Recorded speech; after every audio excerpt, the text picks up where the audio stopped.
Hi, ನಮಸ್ತೆ. ನಾನಿವತ್ತು ನಿಮಗೆ ಜೋಗಿಯವರ ಕೆಲವು ಪುಸ್ತಕಗಳನ್ನ ಪರಿಚಯ ಮಾಡಿಕೊಡ್ತಾ ಇದ್ದೀನಿ. ಏನಪ್ಪ ವಿಶೇಷ ಅಂತ ಹೇಳಿದ್ರೆ, ಜೋಗಿಯವರ ಸಣ್ಣ ಕಥೆಗಳು ಅಥವಾ ಅವರ ಪ್ರಬಂಧ ರೀತಿಯ ಪುಸ್ತಕಗಳು, ಅಂದ್ರೆ ಪ್ರೀತಿಸುವವರನ್ನು ಕೊಂದು ಬಿಡಿ, ತಂದೆ ತಾಯಿ ದೇವರಲ್ಲ, ಲೈಫ್ ಇಸ್ ಸೋ ಬ್ಯೂಟಿಫುಲ್, ಈ ಪುಸ್ತಕಗಳನ್ನೆಲ್ಲ ನೀವು ಆಲ್ಮೋಸ್ಟ್ ಓದಿರ್ತೀರಾ.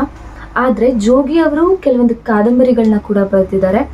ಆ ಕಾದಂಬರಿಗಳು ತುಂಬ ಚೆನ್ನಾಗಿದೆ.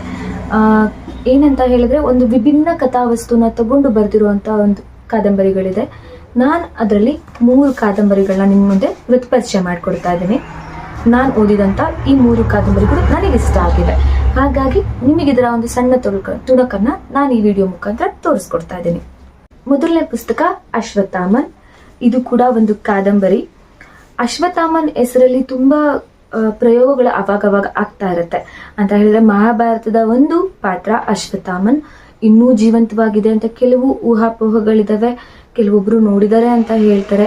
ಅದ್ರ ಮುಖಾಂತರ ತುಂಬಾ ಜನ ಕಥೆಗಳನ್ನ ಬರೀತಾರೆ. ಇದು ಕೂಡ ಅಂಥದ್ದೇ ಒಂದು ಪಾತ್ರದ ವಿಭಿನ್ನ ರೀತಿಯ ಪುಸ್ತಕ ಅಂತ ಹೇಳ್ಬೋದು.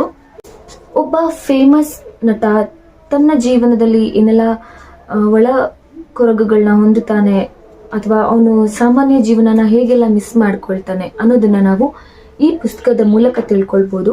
ಅದು ಒಂದು ಸಣ್ಣ ಲೈನ್ ಇಟ್ಕೊಂಡು ಪೂರ್ತಿ ಪುಸ್ತಕದ ಕಥೆನ ತುಂಬಾ ಚೆನ್ನಾಗಿ ಹೆಣೆದಿದ್ದಾರೆ. ಒಮ್ಮೆ ಓದಿ ನೋಡಿ, ನಿಮ್ಗೆ ಇಷ್ಟ ಆಗುತ್ತೆ. ಇನ್ನೊಂದು ನಿರ್ಗಮನ. ಇದು ಒಂದು ತಂದೆ ಮಗನ ನಡುವೆ ನಡೆಯುವ ಒಂದು ಆಂತರಿಕ ಯುದ್ಧ ಅಂತ ಹೇಳ್ಬೋದು. ಏನಂತ ಹೇಳಿದ್ರೆ, ನಮ್ಗೆಲ್ಲ ವಯಸ್ಸಾದ್ಮೇಲೆ ನಮ್ಮ ತಂದೆ ತಾಯಿಗಳ ಯೋಚನೆ ತುಂಬಾ ವಿಭಿನ್ನ ಅನ್ಸುತ್ತೆ ಅಥವಾ ಔಟ್ಡೇಟೆಡ್ ಅನ್ಸುತ್ತೆ. ಆದ್ರೆ ಅವ್ರ ಮನ್ಸಲ್ಲಿ ಆ ಯೋಚನೆ ಬರ್ಲಿಕ್ಕೆ ಒಂದು ಕಾರಣ ಇರುತ್ತಲ್ವಾ. ಆ ಕಾರಣನ ನಾವು ತುಂಬಾ ಆಳಕ್ಕೆ ಇಳಿದು ಯೋಚನೆ ಮಾಡ್ಲಿಕ್ಕೆ ಹೋಗಲ್ಲ. ಅದನ್ನ ಒಂದು ಕಥಾವಸ್ತುವಾಗಿ ತಗೊಂಡು ಜೋಗಿ ಅವರು ತುಂಬಾ ಚೆನ್ನಾಗಿ ಬರೆದಿದ್ದಾರೆ. ಏನಪ್ಪಾ ಅಂತ ಹೇಳಿದ್ರೆ, ವಯಸ್ಸಾಗಿರೋ ತಂದೆ ತನ್ನ ರಾಜಕೀಯಕ್ಕೆ ಕಾಲಿಡ್ತಾ ಇರೋ ಮಗ, ಅವನು ಭ್ರಷ್ಟಾಚಾರಕ್ಕೆ ಒಂದೊಂದೇ ಹೆಜ್ಜೆ ಇಡುವಾಗ ತಂದೆ ಹೇಗೆಲ್ಲ ಅವನಿಂದ ವಿಮುಖ ಆಗ್ತಾನೆ, ಅಥವಾ ಬಾಲ್ಯದಲ್ಲಿ ಅವನು ಏನೆಲ್ಲ ಆಗ್ಬೋದು ಅಂತ ಕನಸು ಕಂಡ ತಂದೆಗೆ ಹೇಗೆಲ್ಲ ನಿರಾಸೆ ಆಗುತ್ತೆ, ಅದಕ್ಕೆ ಅವ್ರು ತಗೊಳ್ಳೋಂಥ ಸ್ಟೆಪ್ಸ್ ಏನು ಅನ್ನೋದು ಈ ಕಾದಂಬರಿಯಲ್ಲಿ ನೋಡ್ಬೋದು.